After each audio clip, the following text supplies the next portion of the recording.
Wawasan Wiyata Mandala. Wawasan adalah pandangan atau sikap terhadap suatu hakikat. Wiyata adalah pendidikan. Mandala adalah tempat atau lingkungan. Wawasan Wiyata Mandala adalah pandangan atau sikap menghargai dan bertanggung jawab terhadap lingkungan sekolah sebagai tempat untuk menuntut ilmu pengetahuan. Unsur-unsur Wiyata Mandala: 1. Sekolah merupakan lingkungan pendidikan. 2. Kepala sekolah memiliki wewenang dan tanggung jawab penuh atas penyelenggaraan pendidikan dalam lingkungan sekolah. 3. Guru dan orang tua siswa, yang mana harus ada saling pengertian dan kerjasama erat untuk mengemban tugas pendidikan. 4. Warga sekolah, yang mana harus menjunjung tinggi martabat dan citra guru baik di dalam maupun di luar sekolah. 5. Masyarakat sekitar, sekolah harus bertumpu pada masyarakat sekitar dan mendukung antar warga. Sekolah dan fungsinya. Sekolah adalah tempat penyelenggaraan kegiatan belajar mengajar, menanamkan dan mengembangkan berbagai nilai, ilmu pengetahuan, teknologi, dan keterampilan. Selain itu juga tempat untuk membina dan mengembangkan: 1. Ilmu pengetahuan dan teknologi. 2. Pandangan hidup dan kepribadian, hubungan antara manusia dengan lingkungan atau manusia dengan Tuhannya. 4. Kemampuan berkarya. Fungsi sekolah sebagai tempat masyarakat belajar karena memiliki aturan tata tertib kehidupan yang mengatur hubungan antar guru, pengelola pendidikan siswa dalam PBM untuk mencapai tujuan pendidikan yang telah ditetapkan dengan suasana yang dinamis. Ciri-ciri sekolah masyarakat belajar: 1. Ada guru dan siswa, timbulnya kegiatan belajar mengajar yang tertib. 2. Tercapainya masyarakat yang sadar, mau belajar dan bekerja keras. 3. Terbentuknya manusia Indonesia seutuhnya. Prinsip sekolah. Sekolah sebagai Wiyata Mandala selain harus bertumpu pada masyarakat sekitarnya, juga harus mencegah masuknya paham, sikap, dan perbuatan yang secara sadar ataupun tidak dapat menimbulkan pertentangan antara sesama karena perbedaan suku, agama, asal-usul keturunan, tingkat sosial ekonomi, serta perbedaan paham politik. Sekolah tidak boleh hidup menyendiri, melepaskan diri dari tantangan sosial budaya dalam masyarakat tempat sekolah itu berada. Sekolah juga menjadi suri tauladan bagi kehidupan masyarakat sekitarnya, serta mampu mencegah masuknya sikap dan perbuatan yang akan menimbulkan pertentangan. Untuk itu, sekolah memiliki prinsip-prinsip sebagai berikut. 1. Sekolah sebagai wadah atau lembaga yang memberikan bekal hidup. Dalam hal ini, sekolah memberikan pelayanan dan pengalaman tentang hidup, mulai dari berorganisasi, bermasyarakat, pendidikan lingkungan hidup, atau bahkan pengalaman hidup yang sesungguhnya. 2. Sekolah sebagai institusi tempat peserta didik belajar di bawah bimbingan pendidik.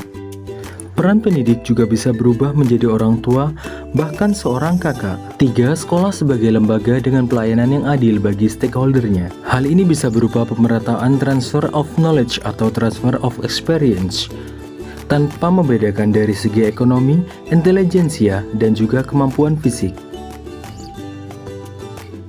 4. Sekolah sebagai lembaga pengembangan bakat dan minat siswa. Prinsip ini sejalan dengan teori multiple intelligence yang memandang bahwa kecerdasan intelektual bukanlah satu-satunya yang perlu diperhatikan oleh lembaga pendidikan. Kemampuan bersosialisasi, kemampuan kinestik, kemampuan seni, dan kemampuan lainnya juga perlu diperhatikan secara seimbang. Sekolah sebagai lembaga pembinaan potensi di luar intelijensi, intelektual, emosional, dan kemampuan lainnya harus mendapat perhatian yang seimbang. 6. Sekolah harus memberikan perhatian serius untuk mengembangkan kemampuan emosional dan sosial, kemampuan berkomunikasi dan berinteraksi, kemampuan bekerja sama dalam kelompok, dan lain-lain. 7. Sekolah sebagai wahana pengembangan sikap dan watak. Sikap sederhana, jujur, terbuka, penuh toleransi, rela berkomunikasi dan berinteraksi, ramah tamah dan bersahabat, cinta negara, cinta lingkungan, siap bantu-membantu khususnya kepada yang kurang beruntung merupakan sikap dan watak yang perlu dibentuk di dalam lingkungan sekolah. 8. Sekolah sebagai wahana pendewasaan diri. Di dalam dunia yang berubah begitu cepat, salah satu kompetensi dasar yang harus dimiliki setiap peserta didik adalah kompetensi dasar belajar secara mandiri. Dengan proses pendewasaan yang diberikan di sekolah, pendidik tidak lagi perlu menjejali pemikiran peserta didik dengan perintah. Lebih dari itu, peserta didik akan mendapatkan sesuatu yang jauh lebih besar ketika ia mencari dan mendapatkan apa yang ia butuhkan untuk hidupnya.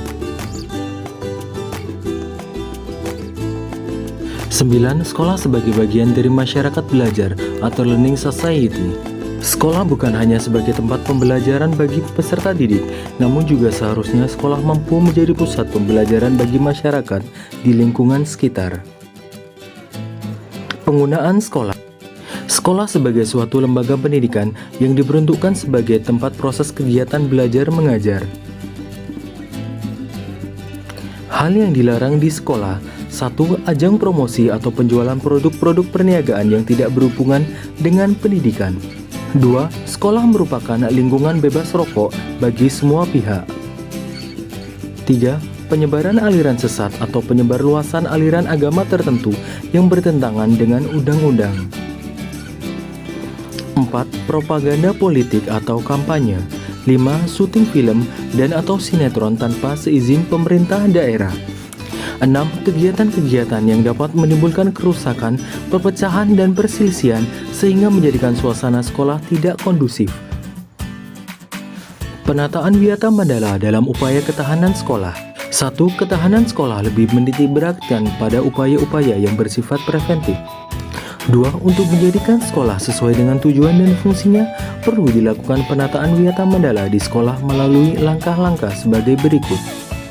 A. Meningkatkan koordinasi dan konsolidasi sesama warga sekolah untuk dapat mencegah sedini mungkin adanya kegiatan dan tindakan yang dapat mengganggu proses belajar mengajar. B. Melaksanakan tata tertib sekolah secara konsisten dan berkelanjutan. C. Melakukan koordinasi dengan komite sekolah dan pihak keamanan setempat untuk terselenggaranya ketahanan sekolah. D. Mengadakan penyuluhan bagi orang tua dan siswa yang bermasalah. E. Mengadakan penyuluhan dan pembinaan kesadaran hukum bagi siswa. F. Pembinaan dan pengembangan keimanan, ketakwaan, etika bermoral Pancasila, kepribadian sopan santun, dan berdisiplin. G. Pengembangan logika para siswa, rajin belajar, gairah menulis, gemar membaca, informasi, dan penemuan para ahli. H. Mengikut sertakan siswa dalam kegiatan ekstrakurikuler dan pengembangan diri.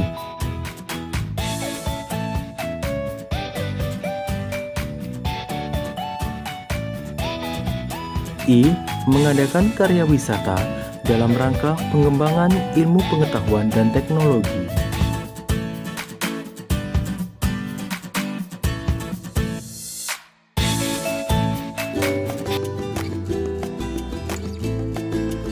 Berikutnya yaitu tugas, wewenang, dan tanggung jawab kepala sekolah dalam hal pelaksanaan Wiyata Mandala. Kepala sekolah sebagai pimpinan utama bertugas dan bertanggung jawab memimpin penyelenggaraan belajar mengajar, serta membina pendidik dan tenaga kependidikan, serta membina hubungan kerjasama dan peran serta masyarakat. Kepala sekolah dalam melaksanakan penataan Wiyata Mandala di sekolah dengan melakukan kegiatan-kegiatan. 1. Melaksanakan program-program yang telah disusun bersama komite sekolah.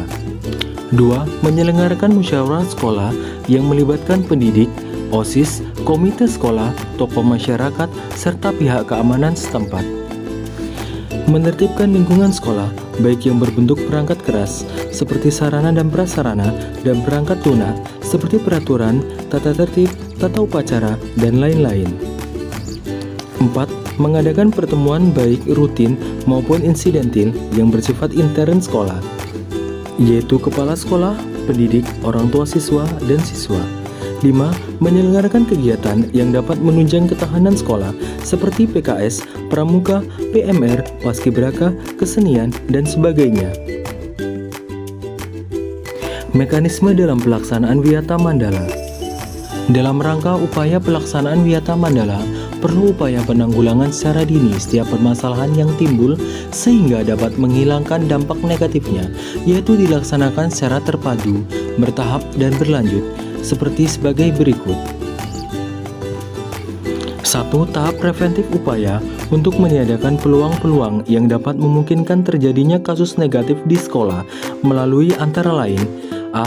Memelihara sekolah dan lingkungan sekolah serta menciptakan kebersihan dan ketertiban agar siswa merasa nyaman dan menyenangkan dan tidak ada tempat tertentu yang dijadikan siswa untuk hal-hal negatif.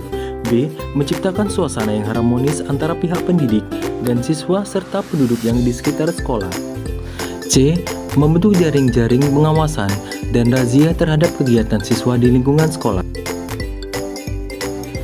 D. Menghilangkan bentuk-bentuk perpeloncoan pada saat MOS. E. Meminimalisir keterlibatan kelompok maupun perorangan dalam kegiatan sekolah. F. Mengisi jam-jam kosong dengan pelajaran atau kegiatan ekstra lainnya. G. Meningkatkan kegiatan ekstrakurikuler pada masa awal atau akhir semester dan masa liburan. H. Peningkatan keamanan dan ketertiban khususnya pada saat berangkat atau usai sekolah. 2. Tahap represif upaya untuk menindak siswa yang telah melanggar peraturan-peraturan dan tata tertib sekolah. Upaya represif tersebut seperti A. Mendamaikan para pihak yang terlibat perselisihan berikut orang tua atau pendidik pembinanya. B. Membatasi areal tempat terjadinya aksi. C. Menetralisir isu-isu yang berkembang serta mencegah timbulnya isu-isu baru. D. Berkoordinasi dengan pihak keamanan apabila terdapat pihak luar sekolah yang melanggar keamanan, ketertiban, dan perbuatan kriminalitas di lingkungan sekolah. E. Mengungkapkan lebih lanjut keterlibatan pihak luar sekolah atas kasus yang timbul dan menyelesaikan secara hukum. F. Mengikut sertakan para ahli untuk mengadakan bimbingan dan penyuluhan. G. Memberikan sanksi sesuai tata tertib yang berlaku.